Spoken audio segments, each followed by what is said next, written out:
वाचे म्हणता गंगा गंगा, वाचे म्हणता गंगा गंगा, सकळ दोष जाती भंगा, दृष्टी पडता ब्रह्मगिरी, तया नाही यमपुरी. कुशावरिता करता स्नान, कुशावरता करिता स्नान, त्याची कैलासी चान, दृष्टी पडता ब्रह्मगिरी, तया नाही यमपुरी. नामा म्हणे प्रदक्षिणा, नामा म्हणे प्रदक्षिणा, त्याच्या पुण्या नाही गणना, दृष्टी पडता ब्रह्मगिरी, तया नाही यमपुरी. विठ्ठल विठ्ठल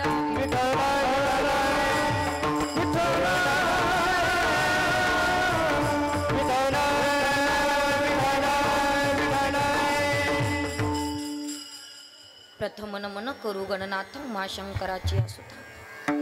चरणावरी ठेवणी माथा साष्टांगे आता दंडवत, महायोग पीठे तटी भीमरथ्या, वरम पुंडरीकाय दातुन मुनींद्रे, समागत्य तिष्ठं तमानंद कंदम, परब्रह्मलिंगम भजे पांडुरंग.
पांडुरंगा करू प्रथम नमन, दुसरे चरण संतांची या, त्यांच्या कृपादानी कथेचा विस्तार. बाबाजी सद्गुरु दास तुका, जयांचे केलिया स्मरण, होय सकळ विद्येंचे अधिकरण, तेची वंदू श्री चरण श्री गुरूंचे. ते नमस्कारुनी आता ओम नमो ज्ञानेश्वरा करुणा करा दयाणा, तुमचा अनुग्रह लादलो पावन झालो चराचर. ओम नमो जियाद्या वेद प्रतिपाद्या, जे जे स्वसंवेद्या, आत्मरूपा विठ्ठल विठ्ठल विठ्ठल.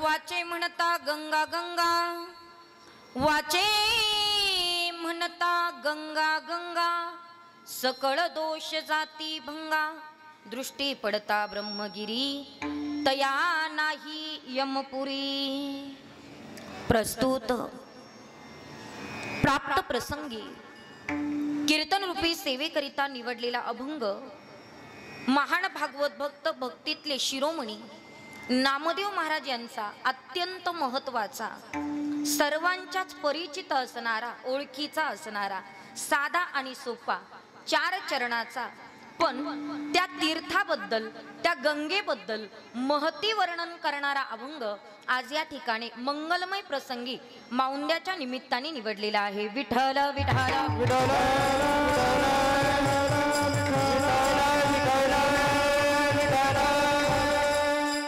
अभंग नामदेव महाराज यांचा आहे आणि नामदेव महाराज आजच्या या अभंगामध्ये जी तीर्थयात्रा केली, ज्या गंगेला प्रदक्षिणा घातली, त्या गंगेचं महत्व या ठिकाणी वर्णन करतात। ऐका, ती गंगा किती महत्वाची आहे, तीर्थयात्रा किती महत्वाची आहे, त्याचं वर्णन नामदेव महाराज आजच्या या अभंगामध्ये करतात।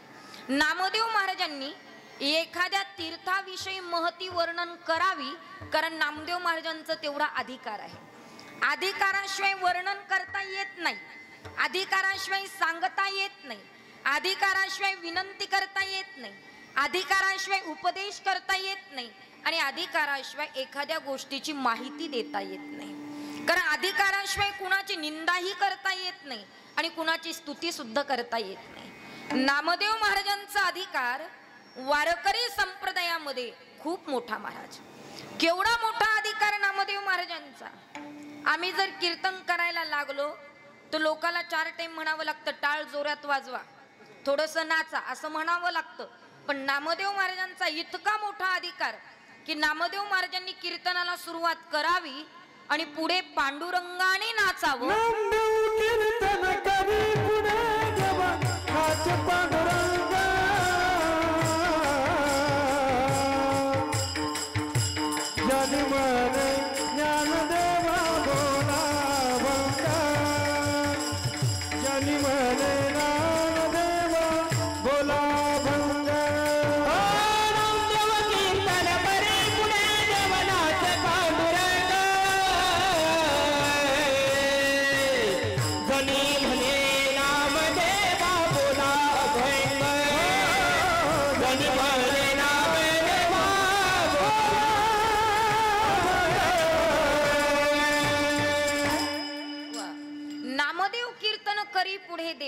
नाचे पांडुरंग, पांडुरंगाने नाचावं, नामदेव महाराजांनी कीर्तन करावं आणि पुढे सांगू तुम्हाला जनाबाईनं ज्ञानोबारायला म्हणावं तुम्ही अभंग बोला। काय अधिकार आहे तो महाराज।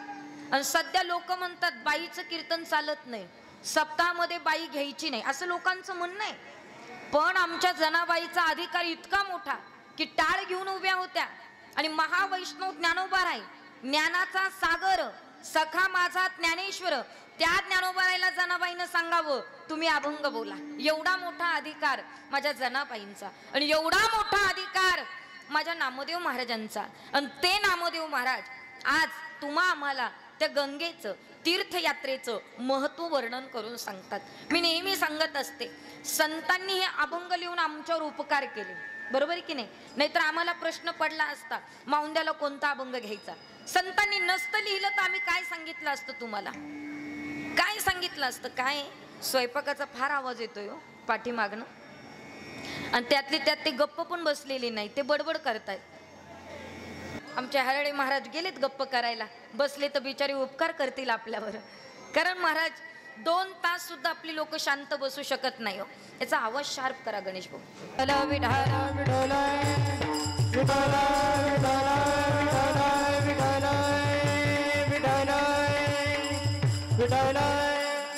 ऐका ऐका, कुठपर्यंत आलो होतो दादा आपण?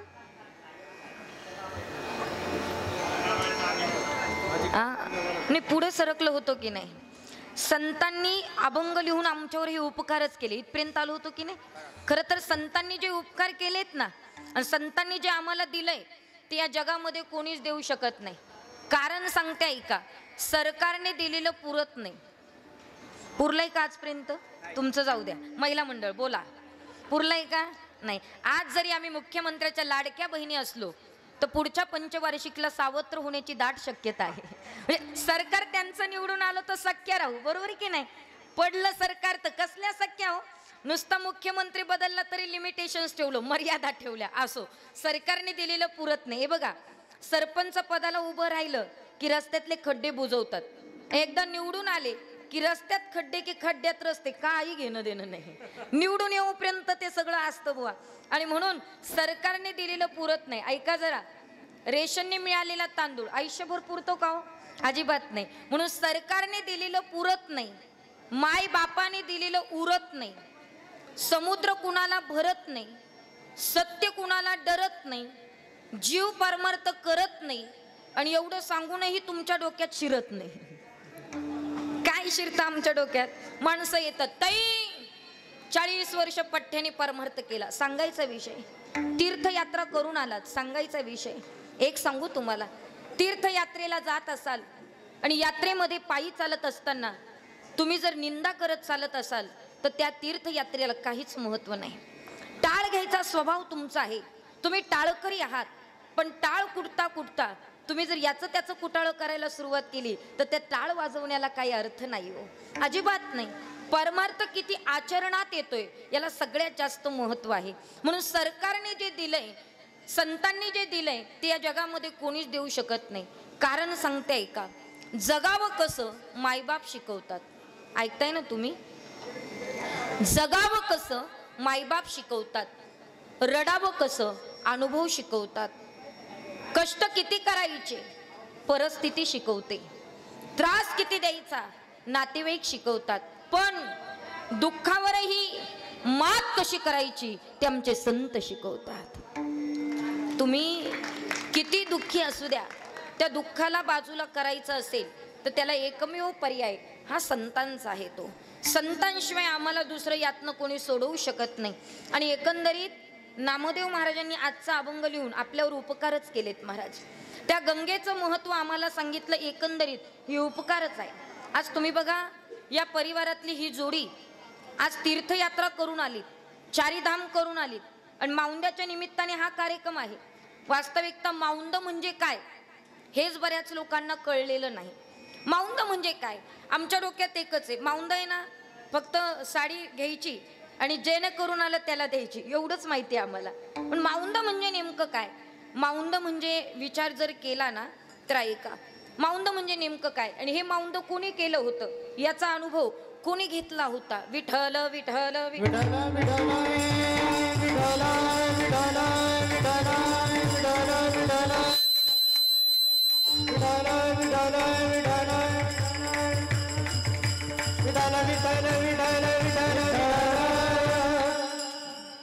ऐका, माऊंद म्हणजे नेमकं काय? माऊंद म्हणजे उद्यापन.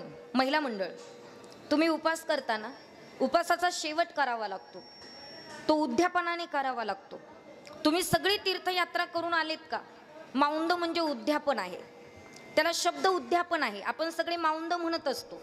हे माऊंद, ही तीर्थयात्रा महाराजी कोणी केली असेल, उभ्या महाराष्ट्राच्या पाठीवर, उभ्या भारत देशाच्या पाठीवर ही तीर्थयात्रा जर कोणी केली असेल तर ती पहिल्यांदा संतांनी केली. लक्षपूर्वक ऐका, संतांनी पहिल्यांदा तीर्थयात्रा केली.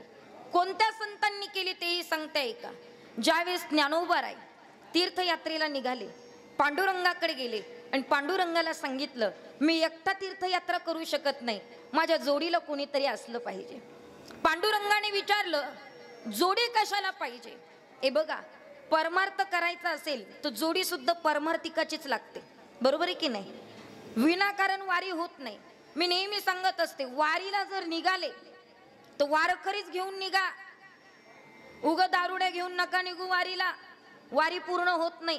काही काही लोक आमच्या बरोबर जर वारीला आले तर आपल्याला सुद्धा त्याची सवय लागते. एकतर त्याला आपली सवय लागली पाहिजे भजनाची, पण आपल्याला त्याची सवय लागते घरी फोन करून विचारायची, बारे दिले का, टमाटे कसं काय, कांदे कसं काय. याला वारी नाही ना म्हणता येणार.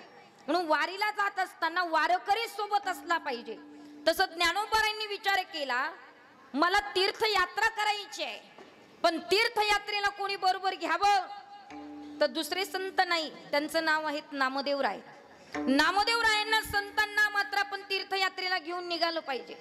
नामदेवरायला सांगावं ज्ञानोबारायांनी, हे बघा तीर्थयात्रेला जायचंय आणि माझी इच्छा आहे की तुम्ही माझ्या बरोबर यावं हो तीर्थयात्रेला. नामदेवरायाचे डोळे पाण्यानं भरून आले. कारण एक आहेत महाराज, नामदेवरायाने मनोमन विचार केला, पांडुरंगाला सोडून एक मिनिटही राहू शकलो नाही. माझ्या ध्येनातही पांडुरंग आहेत, माझ्या मनातही पांडुरंग आहेत. कायेनं वाचेनं मनानं मी त्याचा झालेलो आहे आणि देवाला सोडून कसं वारीला जावं? शक्य नाही ज्ञानदेवा, शक्य नाही माझं वारीला येणं. ज्ञानोबाराय म्हटले कारण काय आहेत? नामदेवरायांनी सांगितलं, मी माझ्या देवाला सोडून पाऊलभर सुद्धा कुठं जात नाही आणि देव माझ्यावर रागवेलो. देवाला सोडून मला वारी करता येणार नाही, तीर्थयात्रा करता येणार नाही. देव रागवेल एवढाच प्रश्न आहे ना. आणि मग मी देवाकडे जातो. ज्ञानोबाराय देवाकडे गेले आणि देवाला सांगितलं, देवा नामदेवरायला माझ्या बरोबर वारीला पाठवा. खरं सांगू का, देवाला सांगायला सुद्धा अधिकारच लागतो. देव म्हटले तुमचं म्हणणं असेल तर माझं काहीच म्हणणं नाही. ज्ञानोबारायासमोर एकही शब्द बोलायला देव पांडुरंग तयार नव्हते. आणि मग देवाने होकार दिला. नामदेवरायाला वाटलं देवाने मला कसा होकार दिला जायला, देवाला तर माझ्याशिवाय करमत नाही, मलाही देवाशिवाय करमत नाही. म्हणून पांडुरंगाकडे नामदेवराय गेले आणि नामदेवरायांनी प्रश्न विचारला, देवा मला वारीला जायला तुम्ही परमिशन दिली, मला परवानगी दिली? देवानं सांगितलं हो. अहो पण तुमच्याशिवाय मी कसा राहू शकतो? तेव्हा देवानं उत्तर दिलं, ऐक, तू ज्याच्या बरोबर चाललाय ना तोच मी आहे हे विसरू नको. कळतंय का? थोडे शब्द कळायला कठीण आहेत पण ऐका, तू ज्याच्या बरोबर चाललाय ना तोच मी आहे. कशावरून? ज्ञानोबाराय जर कुणाचा अवतार असेल तर तो पांडुरंगाचा अवतार आहे, नाही का? आम्ही आरती म्हणतो ना, आरती पाठ आहे ना तुमची. हा, अवतार पांडुरंग नाव ठेविले ज्ञानी, अवतार पांडुरंगाचा आणि नाव ज्ञानोबाराय. अरे नामा केवढं भाग्य आहे, ज्ञानाबरोबर ज्ञान अर्जन करायला चाललात, ज्ञानाबरोबर तीर्थयात्रा करायला चाललात. आणि मग नामदेवरायला पटलं. नामदेवराय स्वतः ज्ञानोबाराय बरोबर तीर्थयात्रा करायला गेले. महाराज ती तीर्थयात्रा काही साधी नव्हती. कित्येक महिन्याची तीर्थयात्रा नामदेवरायांनी ज्ञानोबारायांनी पूर्ण केली. पंजाब पर्यंत गेले नामदेवराय, पंजाब पर्यंत वारकरी संप्रदाय पोहोचवला. आणि मग ज्ञानोबाराय आणि नामदेवराय येणार असं कळलं आणि मग सगळे संत एकत्र आले आणि सर्व संतांनी ठरवलं की आता मात्र नामदेवराय आणि ज्ञानोबाराय येत आहे ना, मग त्यांचं स्वागत छान केलं पाहिजे. या तीर्थाचं फळ कधी मिळेल? जेव्हा तीर्थयात्रा करून येतील आणि सगळं एकत्र मिळून आपण त्यांचं स्वागत करू. सगळे संत मांदेळी एकत्र येईल आणि जिथून जिथून तीर्थावरून पाणी आणलं ते एकत्र करू, तेव्हा मात्र त्या ठिकाणी तीर्थाचं फळ त्यांना मिळेल. मला सांगायचं एकच आहे की शेवट गोड झाला पाहिजे. सप्ताह किती मोठा असू द्या, ते काल्याच्या कीर्तनाला महत्व आहे. तीर्थयात्रा किती मोठी असू द्या, पण माऊंद्याला महत्व आहे आणि तो माऊंद्याचा कार्यक्रम याचा. कळतंय का मला काय सांगायचंय? म्हणून तीर्थयात्रा करून आलं की माऊंद करावंच लागतं, 100% करावं लागतं. मग सगळे तीर्थ एकत्र करावे लागतात. ज्या गंगेतनं मात्र आम्ही आलोय त्या गंगेला आणावं लागतं. ती गंगा संपूर्ण गावात मिरवावी लागते. बरं त्याचं फळ काही एकट्यालाच मिळत नाही. जिथं जिथं गंगा डोक्यावर घेऊन चालू तिथं तिथं त्या गंगेचं फळ नुसतं पाहिल्यानं सुद्धा मिळत असतं. इतकं पवित्र ती गंगा आहेत महाराज. त्या गंगेचं महत्व खूप आहे म्हणून ते पाणी मिरवावं लागतं. त्या गंगेला गंगा का म्हटले? ती गंगा किती पवित्र आहे सांगू तुम्हाला, तिच्या इतकं पवित्र दुसरं काही नाही हो. ती गंगा का पवित्र आहे? अहो नुसतं गंगा डोळ्याने जरी पाहिली तरी पापमुक्त होतात, इतकी पवित्र गंगा आहे. त्या गंगेमध्ये स्नान केलं तर सगळं पाप धुता येतं, इतकी पवित्र ती गंगा आहे. आणि म्हणून ती गंगेचं नामस्मरण, गंगेचं चिंतन निदान आमच्याकडनं घडलं पाहिजे. आज हे दोघं पती पत्नी जरी तीर्थयात्रेला गेले तरी आपण सगळे भाग्यवान आहे. कारण तुम्हाला इथं येता येता जर कोणी विचारलं असेल कुठे चाललात आणि तुम्ही जर म्हटलात गंगा पूजनाच्या कार्यक्रमाला चाललो, नुसतं तुमच्या मुखाला जरी गंगा आली तरी तुम्ही सगळे पापमुक्त होतात. इतकी पवित्र ती गंगा आहे. कळतंय का तुम्हाला? इतकी पवित्र ती गंगा आहे. आणि म्हणून त्या गंगेचं नामपूजन झालं पाहिजेत महाराज. ती गंगा इतकी पवित्र आहे की त्या गंगेचं महत्व व्यथित करत असताना शास्त्राने सांगितलं आहे का, ती गंगा इतकी पवित्र आहे. समजा तुमचं जाणं नाही झालं आणि आपल्या घरातली एखादी व्यक्ती चारीधामची यात्रा करून आली आणि ती जर पवित्र गंगेत स्नान करायला गेली आणि तिने जर ते पाणी भरून आणलं तर ऐका, यदा कदाचित तुमच्या घरामध्ये खूप रोगराई असेल, खूप दुःख असेल, तर ती गंगा तिकडनं आणल्याच्या नंतर फक्त एक तांब्याच्या तांब्यात ती भरून ठेवावी, ती पॅक करावी आणि ईशान्य बाजूच्या कोपऱ्यामध्ये एका आसनावर तिला मात्र तिथे बंद करून ठेवावं. फक्त एकच की मात्र तिथे सूर्यप्रकाश पडता कामा नये. ती गंगा जर तुमच्या घरामध्ये ईशान्य कोपऱ्याला राहिली तर घरातलं सगळं दारिद्र्य, घरातलं सगळं दुःख नष्ट करण्याचं काम जर कोणी करत असेल तर ती पवित्र गंगा करते. ती पवित्र गंगा करते. ती गंगा किती महत्वाची आहे तो विचार करण्यासारखी गोष्ट आहे. आमच्या जीवनामध्ये त्या गंगेला किती प्राधान्य आहेत सांगते ऐका. सगळी रोगराई दूर करण्याचं साधन गंगा आहेत महाराज. ती गंगा काय आपलंसं करत नाही हो. आज विचार करा, गोदामाईच्या काठीशी राहणारे आपण सगळे भक्त मंडळी आहोत, नाशिककर मंडळी आपण सगळे गोदामाईच्या पाठीशी राहतात. आज गोदामाई किती सहन करते आपल्याला, किती सहन करते.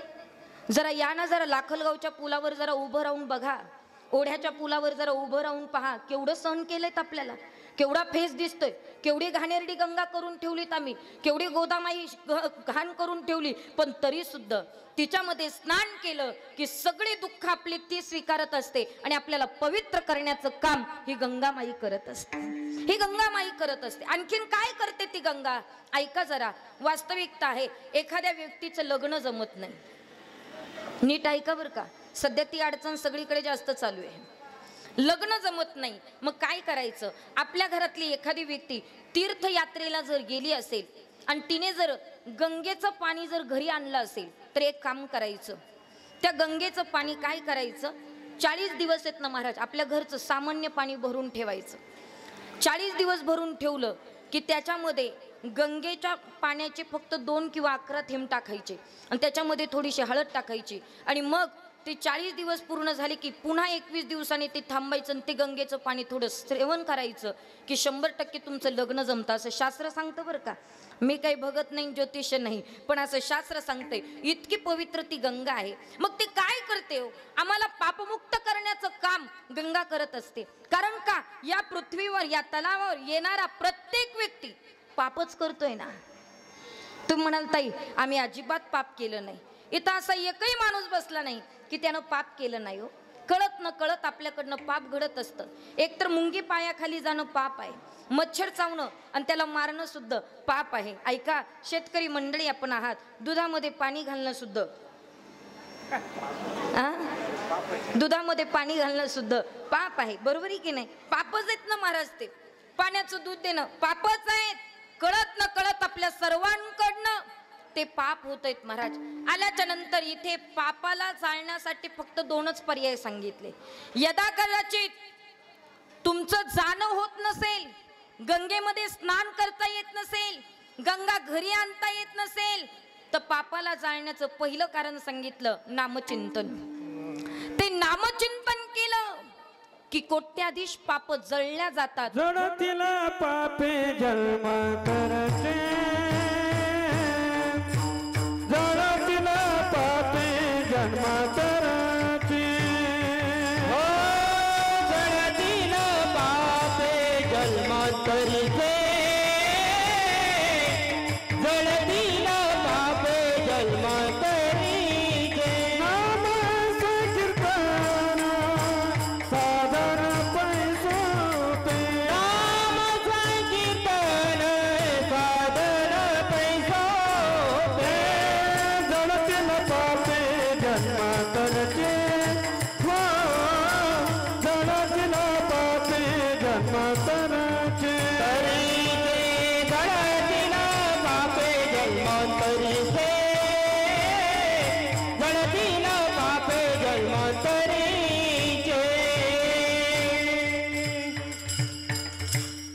नामसंकीर्तन साधन पै सोपे, जळतील पापे जन्मांतरीचे. जन्माजन्माचं पाप जळतं, पण कशाने, नामाने. ते नामचिंतन आमच्या मुखाला येणं अत्यंत महत्वाचं आहे महाराज, आणि ते आलंच पाहिजे. भगवंताचं चिंतन आम्ही इथं केलंच पाहिजे, त्याच्याशिवाय पर्याय नाहीये. कारण ईश्वराने इतका सुंदर जर देह दिला असेल तर तो भगवंताच्या भजनासाठीच दिला. देह भजन गोमाता, तो या भावना भगवतीचे गाण. तोया झाला फाटा बाजीचे तोया झाला फाटा बाजीचे देवीजीला देह भजन गो माता तोया झाला फाटा बाजीचे तोया झाला फाटा बाजीचे तोया झाला फाटा बाजीचे बाजीचे गाय बाजीचे गाय देवे दिला देह भजना गोमटा. भगवंताने सुंदर देह दिला महाराज. कशासाठी दिला हो? भजनासाठी दिला की भोजनासाठी दिला? काय वाटतं तुम्हाला? भजनासाठी दिला ना. पण होतंय का आमच्याकडनं भजन? कधीतरी प्रश्न विचारला पाहिजे की नाही? आपण स्वतःच्या मनाला कधीतरी प्रश्न विचारला पाहिजे हो, आमच्याकडनं भजन होतंय का? आणि मग भजनाने काय होतं? पापमुक्त होत असतं महाराज. आणि मग आमच्याकडनं भजनच होत नाही, मग पर्याय सांगितला की तुम्हाला मात्र त्या ठिकाणी तीर्थयात्रा करावी लागणार आहे. ती केली पाहिजे. पण बऱ्याच लोकांकडनं तीर्थयात्रा होत नाही. खरं सांगू का, काही काही बायका सहज म्हणतात ताई काही नाही हो, आता मुलाचं एकदा लग्न झालं की मी मोकळी, मग मी तीर्थयात्रेला जाणार. काही काही बायका म्हणतात काही नाही ताई, नातू थोडा मोठा झाला, तो एकदा दुसरी तिसरीला गेला की मग मी मोकळी. पण मला खरं सांगा हो, यदा कदाचित तुमच्या मुलाचं लग्न झालं पण तुमच्या गुडघ्यात चमक आली, गुडघा चालू देत नाही, कसा परमर्थ होईल?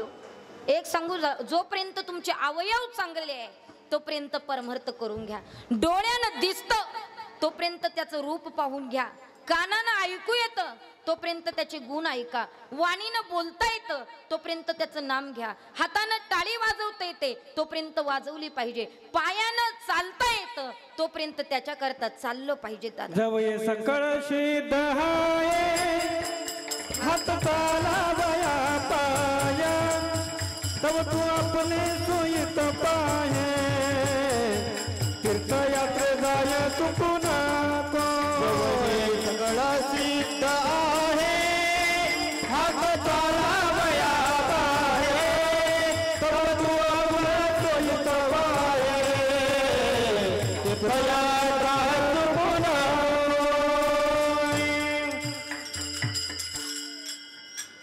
तव तू स्वहित आपुले पाहे तीर्थयात्रा जाय चुकू नको.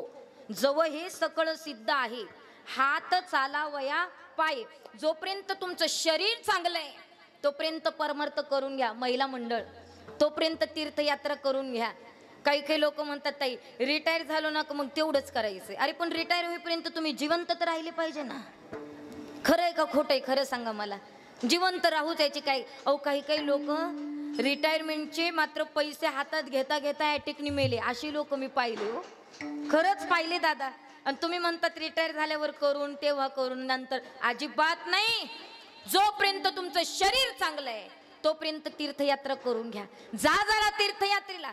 किती सुंदर आहेत महाराष्ट्र, किती सुंदर आहेत भारत देश. कधीतरी आम्ही पाहिलं पाहिजे, कधीतरी तीर्थावर आम्ही गेलं पाहिजे. आणि यदा कदाचित नसेल जाणं होत तर महाराज म्हणतात निदान घरी बसून का होईना त्या गंगेचं स्मरण आपण केलं पाहिजे. यदा कदाचित नुसती गंगा तुमच्या वाचेला जरी आली तरी तुम्ही पापमुक्त होतात असं महाराज अभंगाच्या प्रथम चरणात. वाचे म्हणता गंगा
वाचे म्हणता गंगा गंगा सकळ दोष जाती भंगा.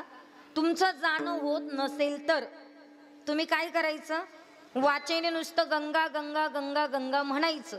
आणि महाराज नुसती पवित्र गंगा जरी आपल्या मुखाला आली तरी सगळे दोष भंगतात, सगळ्या दोष संपुष्टात जातात.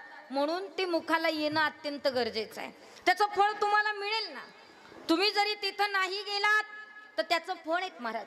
आपलं कदाचित एखाद्या तीर्थावर जाणं होत नसेल, एखाद्या क्षेत्रावर जाणं होत नसेल, तर इथं बसून जरी आम्ही भजन केलं ना तरी 100% त्याचं फळ आम्हाला मिळतं. यदा कदाचित काही लोक आम्हाला प्रश्न विचारतात, ताई आमची संपत्ती, आमच्याकडे संपत्ती नाही हो, आमची परिस्थिती इतकी चांगली नाही की आम्ही परमार्थ करू शकू. काही लोक आम्हाला विचारतात. काही मुलांची मात्र भावना असते. काही लोक म्हणतात, ताई आम्हाला भागवत ग्रंथ मात्र त्या ठिकाणी ग्रंथाचा अभ्यास करायचा आहे, पण त्याच्यासाठी काय करावं लागेल? यदा कदाचित भागवताचा अभ्यास तुम्हाला करायचा असेल आणि तो अभ्यास तुमच्या लक्षात राहावं असं वाटत असेल तर पहिल्यांदा त्याचं नामजप करावं लागेल.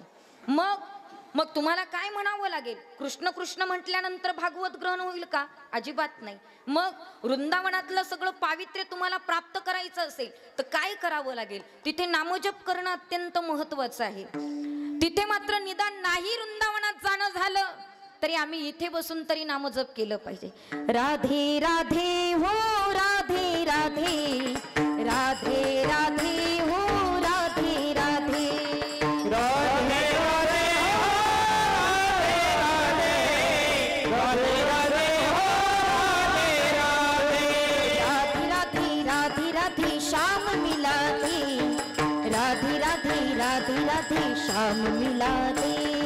राधे राधे राधे राधे श्याम मिला दे, राधे राधे राधे राधे श्याम मिला दे, राधे राधे राधे राधे श्याम मिला दे, राधे राधे राधे राधे श्याम मिला दे. मिला दे राधे राधे राधे राधे श्याम मिला दे, राधे राधे राधे राधे श्याम मिला दे, राधे राधे हो राधे राधे, राधे राधे हो राधे राधे, राधे राधे हो राधे राधे, राधे राधे हो राधे राधे, राधे राधे हो राधे राधे, राधे राधे हो राधे राधे. राधे राधे हो राधे राधे, राधे राधे हो राधे राधे, राधे राधे राधे राधे श्याम मिला दे, राधे राधे राधे राधे श्याम मिला दे. मिला दे राधे राधे राधे राधे श्याम मिला दे,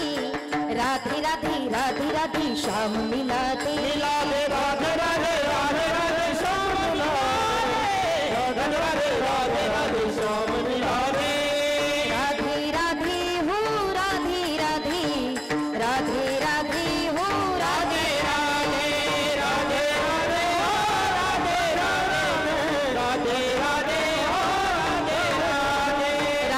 राधे हो राधे राधे, राधे राधे हो राधे राधे. राधे राधे हो राधे राधे, राधे राधे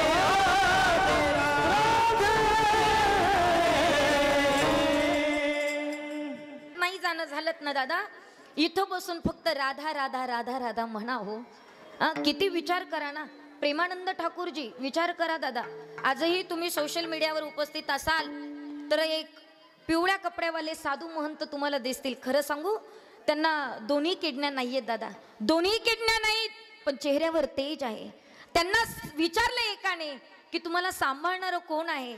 जर दोन्ही किडण्या नाही तर इतक्या दिवस जगतात कसे? तेव्हा त्या साधू महात्म्यांनी उत्तर दिलं, एक किडनी नाही म्हणून काय झालं, एका किडनीच्या ठिकाणी कृष्ण बसवलेला आहे आणि एका किडनीच्या ठिकाणी राधा बसवलेली आहे आणि संपूर्ण जीवन माझं त्यांच्या जीवावर चालू आहे. महाराजी, मला सांगायचं एवढंच आहे, नाही जाणं होत तर हृदयामध्ये त्याला कोंडता आलं पाहिजे. हृदयामध्ये नाही गंगेचं दर्शन करू शकत तर निदान वाचेनं गंगा गंगा तरी म्हणता आलं पाहिजे. आणि इथे गंगा गंगा जरी म्हटलात तरी तीर्थाचं पुण्य तुम्हाला समर्पित होणार आहे, सगळे दोष तुमचे जाणार आहे, पण वाचेला गंगा येणं अत्यंत महत्वाचं आहे. भगवंताचं चिंतन असं सहज येत नाही, त्याच्याकरता महाराज पुण्य असावं लागतं, बरोबर आहे की नाही? पुण्य असावं लागतं, तेव्हा भगवंताचं चिंतन येतं. आणि म्हणून नामदेवराय म्हणतात, अरे बाबांनो, नाही जाणं झालं, नाही तुमच्या जीवनात माऊंद्याचा कार्यक्रम, नाही तीर्थयात्रा, तर निदान वाचेन तरी गंगा गंगा म्हणा. किती सोपे पर्याय सांगितलेत की नाही महाराजांनी, किती सोपे पर्याय सांगितले. यदा कदाचित तीर्थयात्रा करता येत नसेल तर नाशिक कर. आपल्या जीवनात परमेश्वराने काहीच कमी केलं नाही दादा, काहीच नाही. नाशिक जिल्ह्यात जन्म यायला फार मोठं भाग्य लागतं. आणि तुम्ही आम्ही नाशिक जिल्ह्यात जन्माला आलो ना, काय कमी केलं तो आपल्याला देवानं? काहीच कमी केलं नाही, सगळं भरभरून दिलं. महाराज, मी परराज्यांमध्ये कीर्तनाला जाते, पर जिल्ह्यांमध्ये जाते, पण नाशिक सारखं वातावरण दुसरीकडे कुठंच नाही. इतका पवित्र नाशिक जिल्हा आहे दादा, इतका पवित्र आहे. फक्त आपलं महत्व आपल्याला कळत नाही, हे दुर्भाग्य आहे. बघा तुम्ही, नाही कळत, काय कमी केलं हो? तुम्ही विचार करण्यासारखी गोष्ट आहे. वारकरी संप्रदायाचं अद्यापीठ नाशिक जिल्ह्याला मिळालं, केवढं मोठं भाग्य आहे, केवढं मोठं भाग्य आहे. विश्वगुरु निवृत्तीनाथांची समाधी नाशिक जिल्ह्याला मिळाली, खूप मोठं भाग्य आहे. पण अजूनही आम्ही सगळीकडे जाऊन येतो, पण निवृत्तीनाथांचं दर्शन घेत नसाल तर तुम्हाला सगळ्या दर्शनांचं फळच मिळू शकत नाही. आणि सगळीकडचं दर्शन नाही घेतलं आणि फक्त निवृत्तीनाथांचं दर्शन घेतलं तरी सगळं फळ आणि सगळे तीर्थ माझ्या निवृत्तीनाथांच्या चरणापाशी आहेत. तेथे बुडी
निवृत्तीचे पायी तेथे बुडी देई माझे म्हणा, बाकीच्या ठिकाणी जायची गरज नाही दादा. ऐका, तुम्ही चारीधाम करून आलात ना, ऐकताय ना तुम्ही सगळे माझं? हा, तुम्ही चारीधाम करून आलात ना, तर तुम्हाला निवृत्तीनाथांच्या दर्शनाला जावं लागतं. लक्षपूर्वक ऐका, बरोबर की नाही? चारीधाम करून आलेत की त्र्यंबकला जावंच लागतं.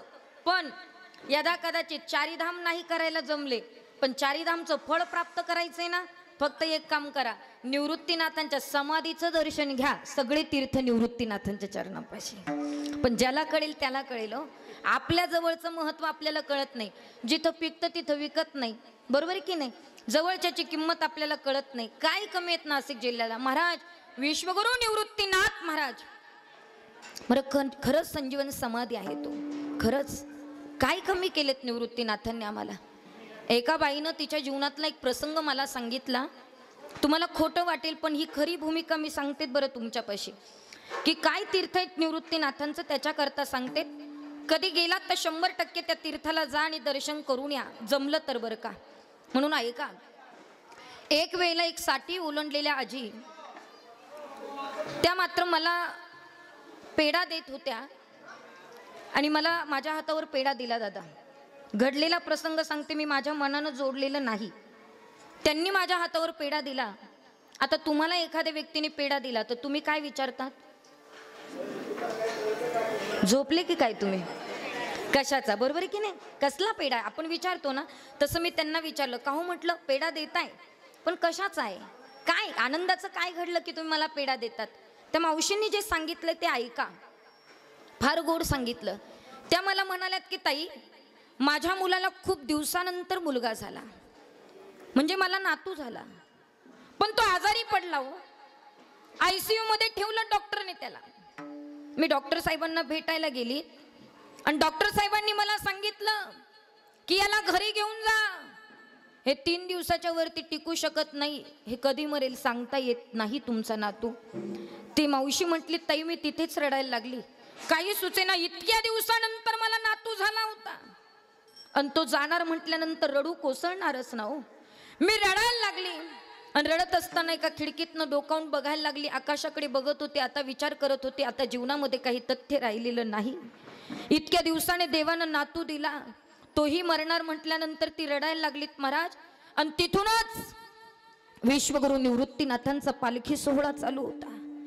त्या माऊलीची नजर खिडकीतनं निवृत्तीनाथांच्या पादुकांकडे गेली आणि ती मावशी त्या पादुकांकडे बघून म्हणू लागली, निवृत्तीनाथ महाराज तुमची जर खरंच संजीवन समाधी असेल तर माझं नातू वाचवाव. तो जर वाचला ना तर जाताना प्रवास वारीचा पायी करेल आणि येताना सुद्धा पायी येईल. ताई काय सांगावं, निवृत्तीनाथांची इतकी कृपा की 3 दिवसात मरणार सांगितलेलं पोरग 4थ्या दिवशी पळायला लागलं. म्हणून जाताना निवृत्तीनाथांबरोबर पायी गेले आणि परतीनं सुद्धा पायी पायी आले. ही कृपा फक्त निवृत्तीनाथांची आहे दादा. काही नाही कुठे जायची गरज हो आपल्याला, खरंच कुठं जायची गरज नाही. पण कसं आहे माहिती का, आपल्याच तीर्थाचं महत्व आपल्याला नाही येत दादा. विश्वगुरु निवृत्तीनाथ महाराज मी स्वतः अनुभवले. या जरा कधीतरी डोकं ठेवून दर्शन घेऊन पहा काय आहेत निवृत्तीनाथ महाराज. एकानं सांगितलं दादा तिथे एक ब्राह्मण होते आणि त्यांनी सांगितलं की ताई कोरोनाचा कालावधी होता, कोणी भक्त मंडळी दर्शनाला येत नव्हते महाराज. तिथं कोरोनामध्ये कोणी पाया पडायला येत नव्हतं, पण विना तर काही खंडित करू शकत नव्हतो. अखंडपणे विना वाजवावा लागत होता. विना घेऊन तिथं उभं होतं, कोणीच नव्हतं तिथे. पण 4 वाजले होते आणि रात्रभर विना वाजवला, दिवसभर विना वाजवला, काही नव्हतं, कोणी जेवणही घेऊन येत नव्हतं लवकर. पण विना वाजवत असताना मनाने इच्छा केली चहा जर भेटला असता तर फार बरं झालं असतं. एकाला सांगितलं बाबा चहा घेऊन ये, इथं काही साहित्य ठेवलंय, तेवढं चहा उकळून आण. तो माणूस गेला. चिंतामण महाराज ही खरी घडलेली घटना तुम्हाला सांगता येईल का. तो माणूस गेला आणि त्याने बघितलं आणि विनेकराला सांगितलं इथं काहीच नाही हो चहा ठेवायला काहीच नाही. विनेकराच्या डोळ्यात पाणी आलं. निवृत्तीनाथ महाराज सकाळपासून उपाशी आहे, तो फक्त चहा प्यायची इच्छा आहे. अरे बघ ना बाबा काहीतरी असेल आजूबाजूला, बघ जरा काहीतरी असेल. म्हटल्यानंतर महाराजजी तुम्हाला खोटं वाटेल पण जिथे चहाची जागा होती तिथे 1 कट्टा पूर्ण साखरेने भरलेला आणि पूर्ण 1 गोणी भरून चहा पावडर तिथे उपलब्ध होती. ही कोणी आणली असेल? ही माझ्या निवृत्तीनाथांची कृपा आहे दादा. माझ्या निवृत्तीनाथ महाराज कुणाला उपाशी ठेवत नाही आणि कुणाच्या अपेक्षा अपूर्ण राहत नाही. ते निवृत्तीनाथ महाराज आहे. एक म्हातारे बाबा भेटले आणि त्यांनी सांगितलं ताई ऐका जरा, आता 4-5 महिन्यापूर्वी मला भेटलं, कदाचित तुम्ही प्रसंग ऐकलेलाही असेल, पण ऐका, पुन्हा ऐकायलाही बरं वाटतं आणि मला सांगायलाही बरं वाटतं, कारण माझ्या निवृत्तीनाथांचं वर्णन आम्ही केलंच पाहिजे दादा. ती व्यक्ती आली 70 ओलांडलेली म्हातारे बाबा आणि आल्याबरोबर तेवढ्यात त्यांच्या मुलांनी सांगितलं ताई बाबांना आडवा वारीला यायचं म्हणतात, BP शुगर आहेत बाबांना, सांगा तुम्ही वारीला जाऊ नका. अरे बाबा म्हटलं आम्ही वारीला चला म्हणतो, वारीला अडवत नाही आम्ही कुणाला. म्हातारे बाबा डेंजर होते दादा. समाधीचं दर्शन घ्यायला गेले आणि दोन्ही खिशे भरलेले होते. कशाने? गोळ्यांनी भरलेले होते. महिनाभराच्या गोळ्या खिशात घेतलेल्या होत्या. पण मुलं म्हणत होते ना बाबांनी त्यागच केला होता. सगळ्या गोळ्या खिशातनं काढल्या, निवृत्तीनाथांच्या चरणावर ठेवल्या. BP शुगरच्या बरं का, ऐका. गोळ्या ठेवल्या निवृत्तीनाथांच्या समाधीशी. ते 70 ओलांडलेले बाबा बोलू लागले, निवृत्तीनाथ महाराज तुमच्या बरोबर वारी करणार आहेत, गोळ्या तुमच्या चरणापाशी ठेवल्यात, 1 गोळी सुद्धा खाणार नाहीत. जगलो तरी तुमचा आणि मेलो तरी तुमचा. ताई तो महाराज मला आत्ता 4-5 दिवसापूर्वी 4-5 महिन्यापूर्वी भेटला आणि त्या बाबांनी सांगितलं ताई काय निवृत्तीनाथांची कृपा आहे हो.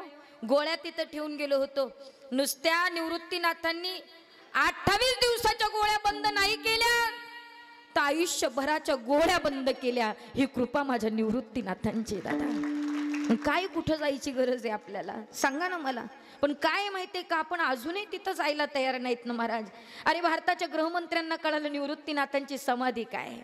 अमित जी शहासाहेब येऊन गेले आणि त्यांनी सांगितलं नाही, एक आत्मिक ऊर्जा आहे इथं, ही ऊर्जा मिळते. मी पुन्हा परत आलो तर म्हातारपणात का होईना पुन्हा परत येईल निवृत्तीनाथांच्या दर्शनाला. आम्हाला आमची निवृत्तीनाथ कळाले पाहिजे. नाही तुमचं चारीधामला जाणं झालं, नाही तुम्हाला तीर्थयात्रा करता आली, तर या जरा निवृत्तीनाथांच्या समाधीचं दर्शन घ्या. त्या दर्शनाचं फळ खूप मोठं आहे. आणि एक सांगू, नुसतं दर्शन तिथलं घ्यायचं नाही, तर ते दर्शन घेत असताना पहिल्यांदा असं सांगितलं की बाबांनो, पहिले डोळ्यानं तरी ब्रह्मगिरी पाहिजे आणि मग निवृत्तीनाथांचं दर्शन. ते नियमावली बरं का. काही काही लोक जातात आणि त्र्यंबक राजाचं दर्शन घेऊन घरी रिटर्न येतात, फळच मिळत नाही.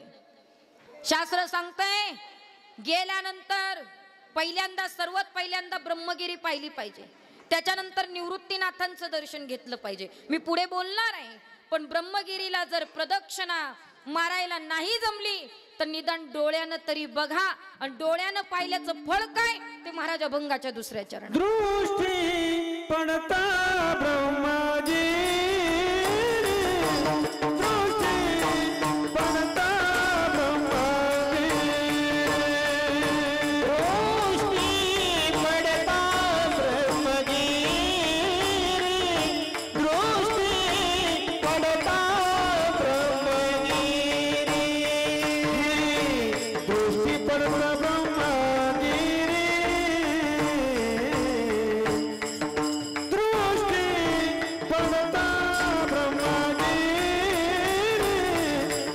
दृष्टी पडता ब्रह्मगिरी,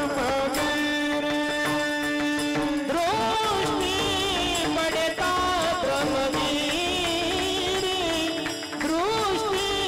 पडता ब्रह्मगिरी,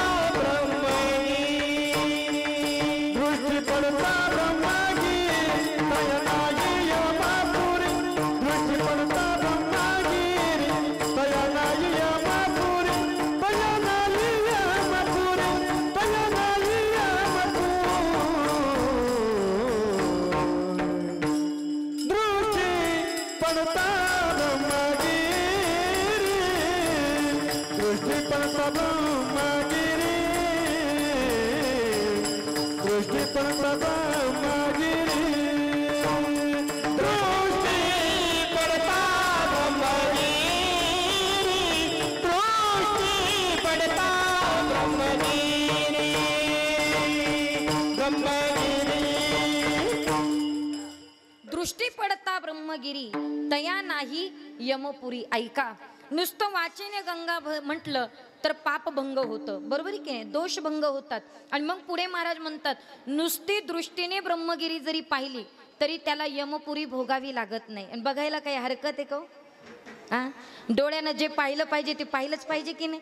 पण आम्ही नको ते पाहतो, नको ते खातो, नको तिथं जातो, आयुष्याचं वाटोळं करून घेतो. दादा एक सांगू तुम्हाला, जे पाहण्यासारखं आहे ते खरंच पाहिलं पाहिजे हो.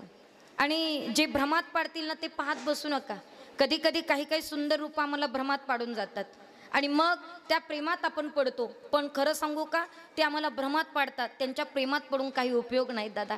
या जगामध्ये अनेक सुंदर रूप आहे, पण जे वरतून सुंदर असतील ते आतून सुंदर असतीलच असं नाही आहे. जो बाह्य रंगाने आणि अंतरंगाने सुंदर आहे तो फक्त एकच आहे. किती सुंदर आहे तो, त्याचं वर्णन आमचे जगद्गुरु तुकोबराय म्हणतात.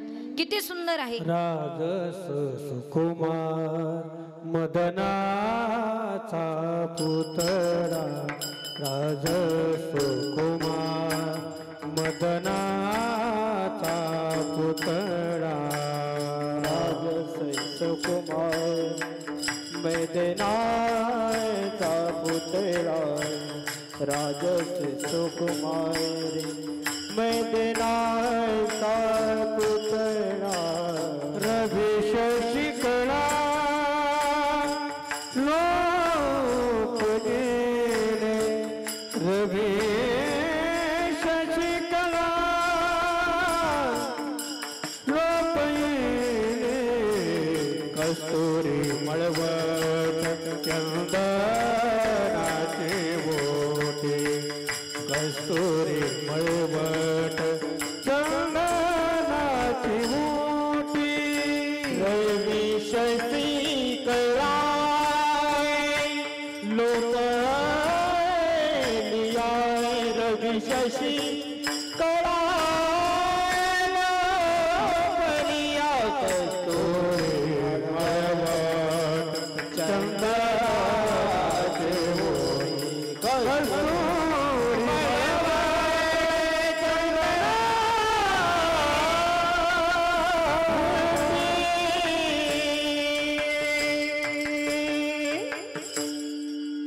किती सुंदर आहे तो. जगद्गुरु तुकोबाराय म्हणतात, सुंदर ते ध्यान उभे विटेवरी करकटावरी ठेवून या, तुळशी हार गळा कासे पितांबर आवडे निरंतर हेची ध्यान. इतका सुंदर आहे. मग त्याला पाहिल्यावर काय मिळेल? रूप पाहता लोचनी सुख झाले व साजनी. लोचनाला सुखाची प्राप्ती करायची असेल तर त्याचं रूप पाहिलं पाहिजे. डोळे तुम्ही घ्या रे सुख पहा विठोबाचे मुख. यदा कदाचित त्याचं रूप पाहिलं तर आम्हाला सुख मिळतं. तसंच आहे, यदा कदाचित आमची प्रदक्षिणा जरी पूर्ण होत नसेल आणि नुसती दृष्टीनं ब्रह्मगिरी जरी पाहिली तरी यमपुरी भोगावी लागत नाही. म्हणून दृष्टी पडता ब्रह्मगिरी तया नाही यमपुरी. यमपुरी भोगावी लागत नाही. चला हो पुढे. काय आहे फळ अजून त्र्यंबकचं सांगू तुम्हाला. ऐका, तीर्थयात्रा करून गेलात की सगळीकडनं स्नान जरी करून आलात तरी मात्र एका ठिकाणी तुम्हाला स्नान करावं लागतं. 100% करावं लागतं. आजही नाथांना जर प्रस्थान करायचं असेल तरी सुद्धा नाथांचं प्रस्थान होण्याच्या आधी तुम्ही बघा, नाथांना सुद्धा स्नान तिथं घालावं लागतं आणि मग पुढे प्रस्थान करावं लागतं. आजही पौषवारीचं प्रस्थान जर करायचं असेल, नगर प्रदक्षिणा करायची असेल तर पहिल्यांदा तिथं स्नान करावं लागतं. मग आम्ही गेलो, वारकरी गेलात, कुठे स्नान करायचं? स्नानाची जागा बाकीकडे कुठे शोधू नका, कुणाच्या घरी जाऊ नका. कुठे स्नान करायला सांगितलं? जायचं आणि कुशावर्तामध्ये स्नान करायचं. मग महाराज म्हणतात, कुशावर्ता करिता स्नान, कुशावर्ता करिता स्नान, कुशावर्ता करिता स्नान, कुशावर्ता करिता कुशावर्ता करिता स्नान, कुशावर्ता करिता स्नान, कुशावर्ता करिता स्नान, कुशावर्ता करिता स्नान, कुशावर्ता करिता स्नान, कुशावर्ता करिता स्नान,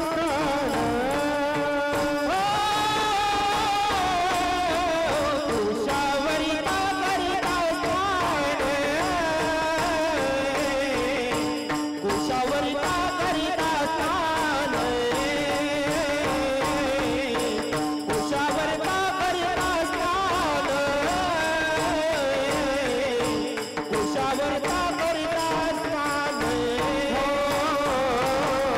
कुशावर्ता करिता स्नान, कुशावर्ता करिता स्नान, कुशावर्ता कुशावर्ता करिता स्नान, त्यासी कैलासी राहणे, त्यासी कैलासी राहणे, त्यासी कैलासी राहणे, त्यासी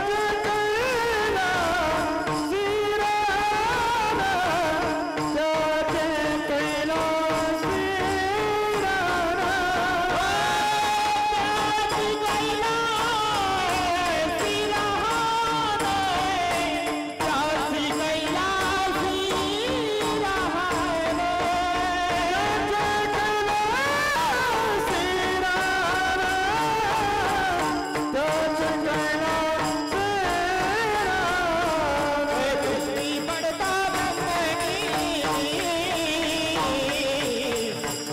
पड़ता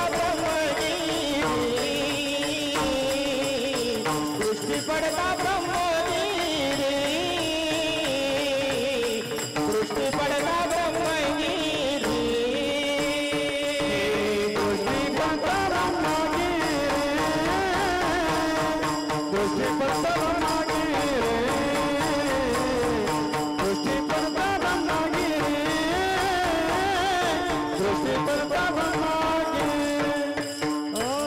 कुशावर्ता करिता स्नान, त्यासी कैलासी राहणे, त्यासी कैलासी राहणे, कुशावर्ता करिता स्नान, त्यासी कैलासी राहणे, त्यासी कैलासी राहणे, राहणे, राहणे. वरिता करिता स्नान त्यासी कैलासी राहणं. कैलासात जायचं असेल तर कुशावर्ता स्नान करावं लागेल. बरं, कुशावर्ता स्नान करावं लागेल, पटलं आम्हाला. पण स्नान केल्यानंतर लगेच कैलासात जाऊ का? नाही. स्नान करत असताना काही नियमावली सांगितलीत दादा, त्या नियमाचं पालन आम्हाला करावं लागेल. हे बघा, कुठल्याही गंगामध्ये, कुठल्याही जलमध्ये आपल्याला जर स्नान करायचं असेल, तिथे भगवंताचं चिंतन करावं लागतं, तेव्हा भगवंताची कृपा आमच्यावर राहते महाराजी. कैलासातल्या भगवान शिवाची कृपा जर आमच्यावर राहावी असं वाटत असेल तर कुशा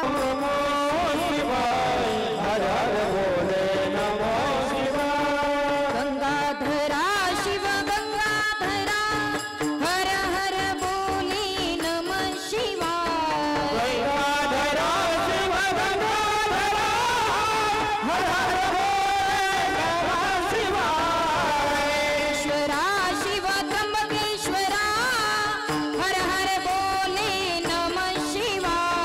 त्र्यंबकेश्वरा शिव त्र्यंबकेश्वरा हर हर बोले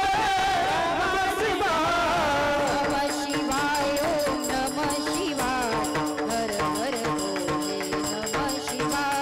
नमः शिवाय ओम नमः शिवाय. नमः शिवाय हर हर भोले नमः शिवाय.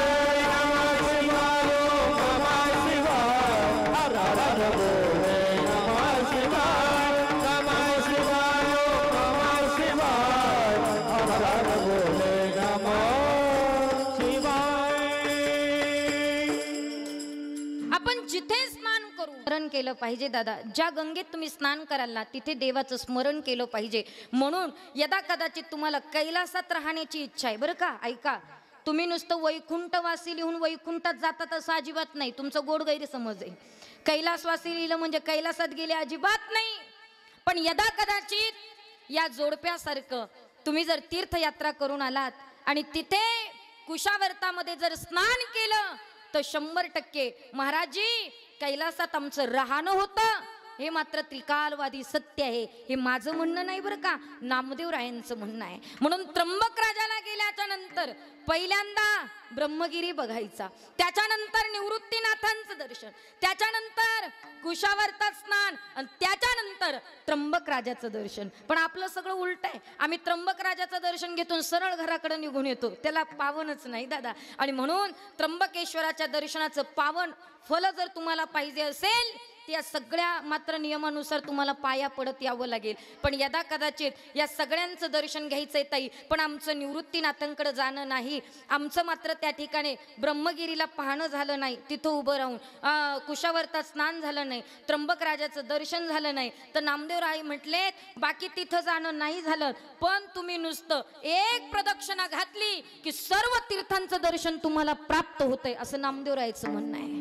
पण एक तरी प्रदक्षिणा आमच्याकडनं घडली पाहिजे, बरोबर की नाही? एक तरी फेरी आमच्याकडनं घडली पाहिजे. आता तुम्ही सगळे नाशिक जिल्ह्यातलेच इथं बसलेले आहात, मला सांगा बरं, कोणी कोणी ब्रह्मगिरीची प्रदक्षिणा केली? जरा बोट वरती करा बघू. नाही केली ते मरायच्या आधी एकदा करून या बघू.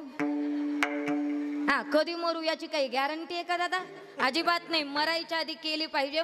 काही काही बायका म्हणलं ताई मला चालवत नाही, चालून तर पहा. देवाचं चिंतन तर करत करत चला. देवाचं चिंतन करत करत गेलात की काही थकल्यासारखं वाटत नाही हो, अजिबात नाही. तुम्ही बघा सगळा थकवा विसरून जातोय आम्ही, बरोबर की नाही? थोडंसं अगदी वरती गेलो की मग थोडंसं वाटतं आता थकलोय बरं का, आता मरतो की काय. पण नाही हो, त्या भगवंताच्या मग पुन्हा वाटतं अरे पुढच्या वर्षी परत जाऊ बरं का. वाटतं की नाही?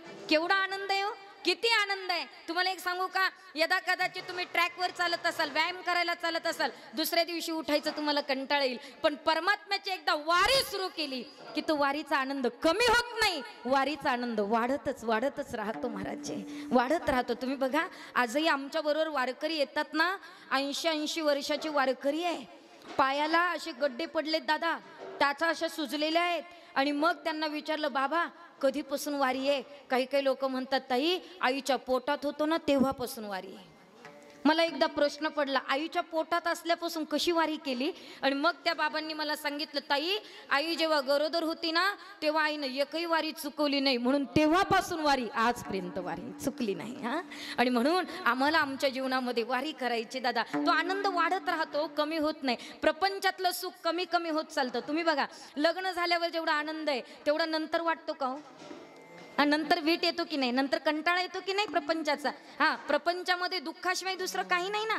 किती दुःख आहे. महाराज म्हणतात संसार दुःख मूळ, चहूकडे इंगळ, विश्रांती नाही कोठे, रात्रंदिवस तळमळ. कसा आहे प्रपंच? दुःख बांधवडी, दुःख बांधवडी आहे हा संसार, सुखाचा विचार नाही कोठे, सुखाचा विचार नाही कोठे. दुःख बांधवडी हा संसार, सुखाचा विचार नाही कोठे, सुखाचा विचार नाही कोठे. दुःख बांधवडी आहे हा संसार, सुखाचा विचार नाही कोठे. किती सुख आहे महाराज. सुख पाहता जमा पाडे, दुःख पर्वता एवढे. मला इतकं सांगायचंय, प्रपंचाच्या किती वाऱ्या केल्या तरी सुख नाही हो प्रपंचात. पण परमार्थाची वारी केली की तिथं सुख आहे दादा. केवढं सुख आहे. वारीला येऊन पाहावं. जेवढी जेवढी माणसं तुमच्यात वारी करताना त्यांना विचारा, त्यांना बरोबर ओढ लागते.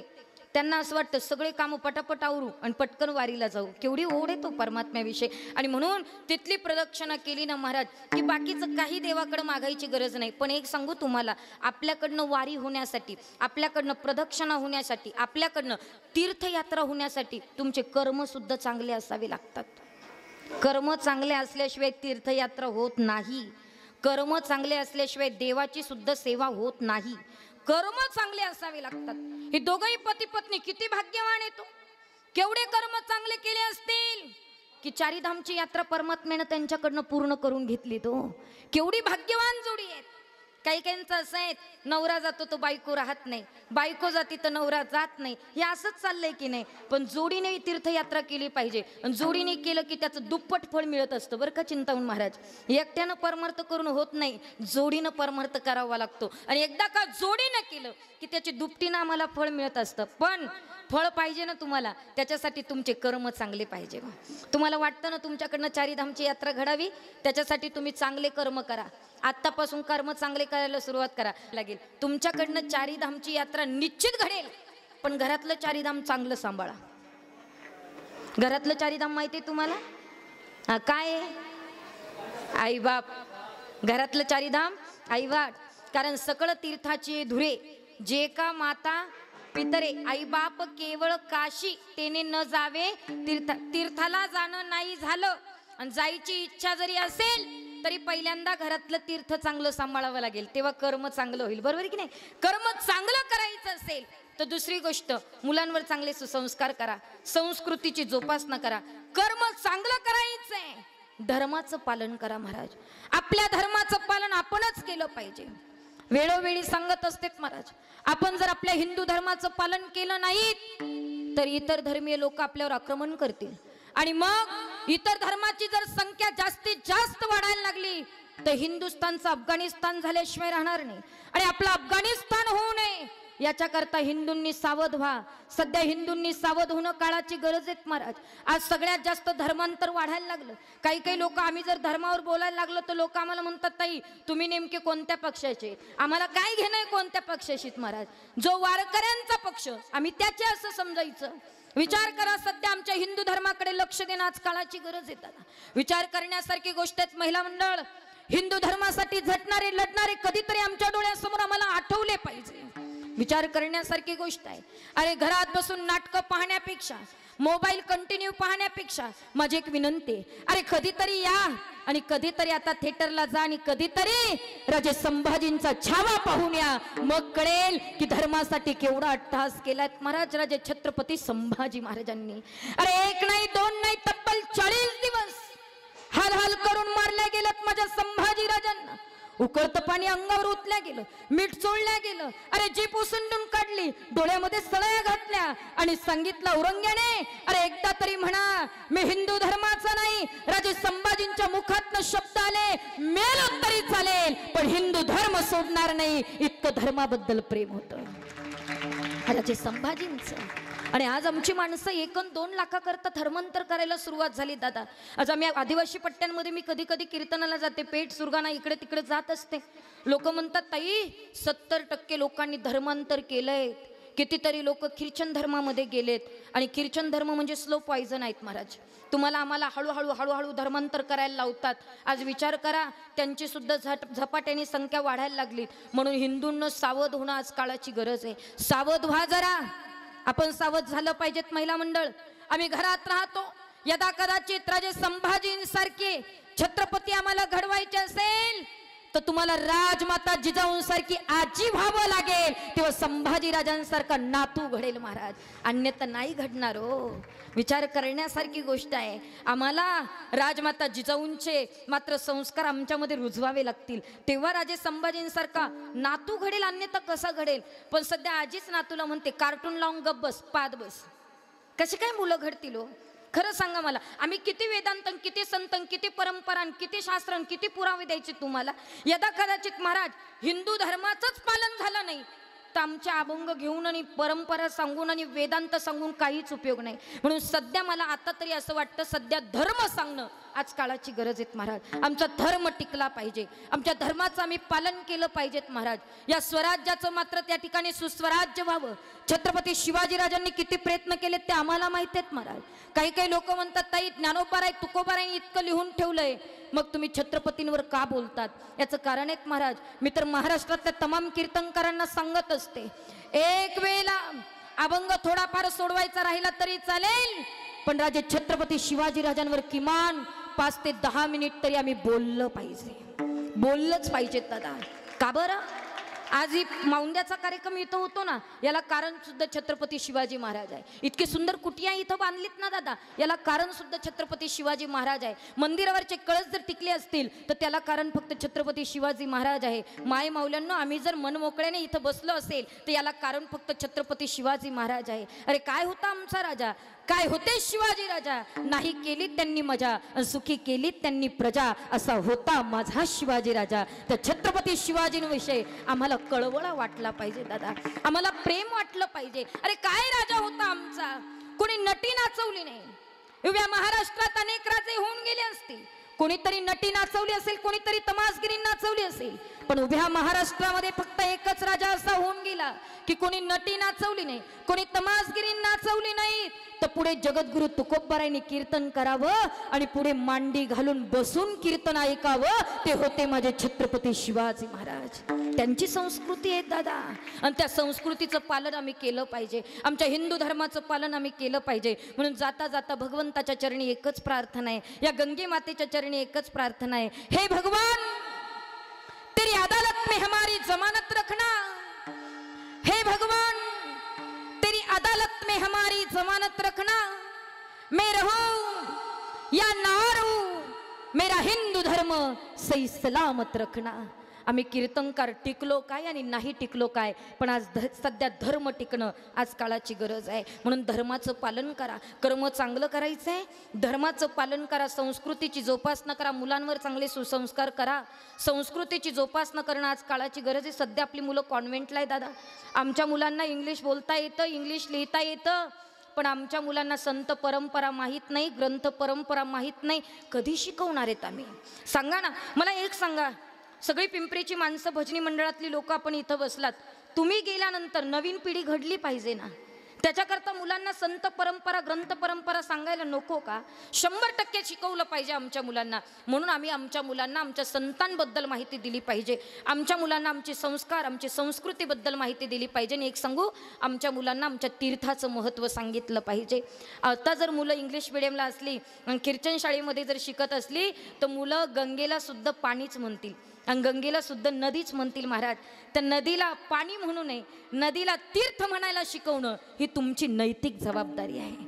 म्हणून आम्ही त्या तीर्थाची शिकवण दिली पाहिजे. हे बघा, कदाचित आमचं तिथं जाणं होत नसेल, पण आमच्या मुलांना आम्ही चांगली शिकवण देणं आमचं आद्य कर्तव्य आहे. मी तुमचा जास्त वेळ घेणार नाही, पण खरं सांगू महाराज, फार तळमळीने बोलते आणि काहीतरी कळवळा वाटतो म्हणून बोलते. आपल्याला जर जीवनामध्ये कर्म जर चांगलं करायचं असेल तर जीवनात दान धर्म करा, हे बघा, मी सर्वांना विनंती करते, विश्वगुरू निवृत्तीनाथांच्या सभा मंडपाचं काम चालू आहे दादा. 9 कोटी रुपयाचं काम आहे. मी 1 रुपया सुद्धा आजपर्यंत कुणाचाच असा घेतला नाही बिना पावतीचा. पावती राहिली असेल तर ध्यानपूर्वक ज्याची त्याची पावती ज्याला त्याला दिली असेल. पण तुम्हाला माझी विनंती आहे, गावातला सप्ताह फार मोठा करण्यापेक्षा तो छोटा करा. जिल्ह्यातलेच कार्यक्रम घ्या, नका बाहेरच्या आणू. पण एक सांगू तुम्हाला, आज आपल्या मात्र नाशिक जिल्ह्याला गरज आहे ते निवृत्तीनाथांचं मंदिर, सभा मंडप एवढंच आपल्या डोक्यात ठेवा. 9 कोटी रुपयाचं काम आहे आणि ते लोकवर्गणीतनं आम्ही जमा करतोय. लोक 200-200 रुपयाची पावती फाडतात. कधी जमा होईल मला असा मोठा प्रश्न पडलाय दादा. पण या 10 महिन्यामध्ये तुम्हाला खोटं वाटेल, कीर्तनाच्या माध्यमातून मी 35 लाख रुपये संस्थांना नेऊन दिलेत. 35 लाख रुपये रक्कम थोडी नाहीये, पण तरी सुद्धा माझ्या डोळ्यासमोर ती थोडीच आहे. आणि मग बाकीच्या पावत्या, बाकीची सगळी वर्गणी मिळता या 10 महिन्यामध्ये 1.25 कोटी रुपयाचा निधी मी माझ्या पद्धतीने जमा करण्याचा प्रयत्न केलेला आहे. पण आणखीन पुढे फार मोठी रक्कम आहे. तुम्ही जर निवृत्तीनाथांकडे गेले तर खरंच डोळे पाण्यानं भरून येतात. का बरं आमचे निवृत्तीनाथ या सगळ्या गोष्टीपासून वंचित आहेत दादा? सगळी मंदिरं मोठी झाली. आज तुकाराम बीज आहेत ना, काल मी जाऊन दर्शन करून आले. आज या कार्यक्रमामुळे माझं जाणं झालं नाहीतर मुख्यमंत्री साहेब तिथे येणार होते आणि आपलाही प्रस्ताव तिथं द्यायचा होता. पण मी आता मुंबईला जाऊन देणार आहे. पण खरं सांगू, तिथलंही मंदिर फार भव्य दिव्य झालंय. तुम्ही बघून या. आणि मी तिथं बघितलं, तुम्हाला खोटं वाटेल, तिथं बघितल्याच्या नंतर मला शोकांतिका वाटली. तुकाराम महाराजांच्या मंदिराला 75% वर्गणी जर कोणी दिली ती नाशिक जिल्ह्यानं दिली दादा. मी म्हणत नाही इकडे तिकडे देऊ नका, पण आता सध्या आपल्या डोळ्यासमोर फक्त आणि फक्त निवृत्तीनाथ ठेवा, एवढीच माझी इच्छा आहे. नवे तर आपण आपल्या जीवनामध्ये परमार्थ केला पाहिजे. खरं तर आजचा दिवस फार महत्त्वाचा आहे. ज्वलंत साधू संत आपल्याकडे येऊन गेले या पृथ्वी तलावर. महाराज आज तुकाराम बीज आहेत. खरं तर आता 12 वाजलेत. आज झाड हल्लं असेल, पालवे हल्ले असतील आणि आमच्या तुकाराम बीज त्या ठिकाणी साजरी झाली असेल. महाराज, या कार्याने कहोना आपण सगळे एकत्र आलोय. भजनाच्या निमित्ताने कहोना, माऊंद्याच्या निमित्ताने कहोना एकत्र आलोय महाराज. म्हणून तुम्हा सगळ्यांना विनंती, सर्वांनी हात वरती करा. आपण तुकोबरायांचं गोड भजन करायचं आहे.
फळ कशात आहे तर महाराज म्हणतात, एक प्रदक्षिणा करा की सगळे मात्र इच्छा पूर्ण होतील.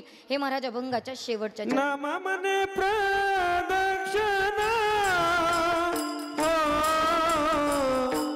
नाम मने प्रदक्षिणा, नाम मने प्रदक्षिणा, नाम मने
त्याच्या पुण्या नाही गणेना हो दृष्टी पडता ब्रह्मगिरी दृष्टी पडता ब्रह्मगिरी हो दृष्टी पडता ब्रह्मगिरी हो दृष्टी पडता ब्रह्मगिरी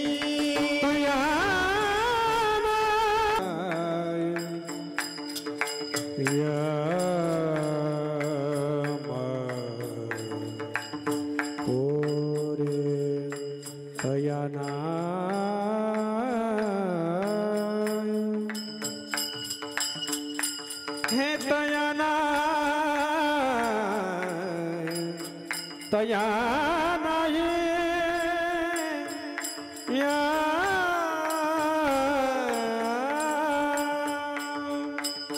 हा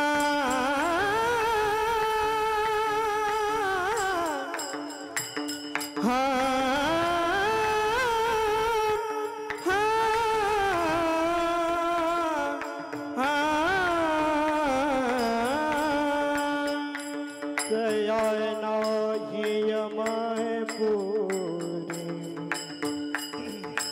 तया नाही अमाय पुरे तया नाही नाही यमपुरी दया या नाही यमपुरी यमपुरी तया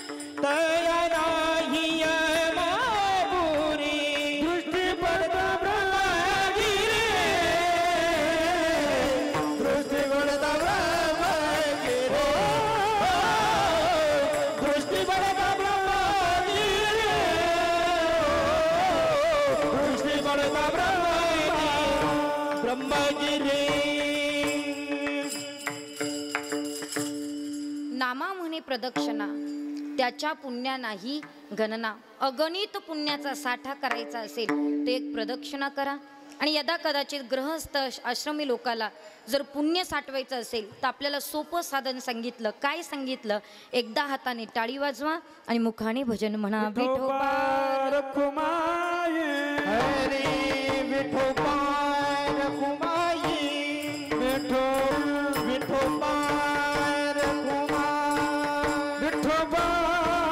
असतो आणि जेव्हा भजन होऊन कीर्तन होऊन जेव्हा भोजन असतं तेव्हा ते भोजन नसतं त्याचं प्रसादात रूपांतर होतं आणि तो महाप्रसाद बनत असतो आणि म्हणून या जाधव परिवारानं आज या ठिकाणी गोड असं कीर्तनाचं नियोजन केलं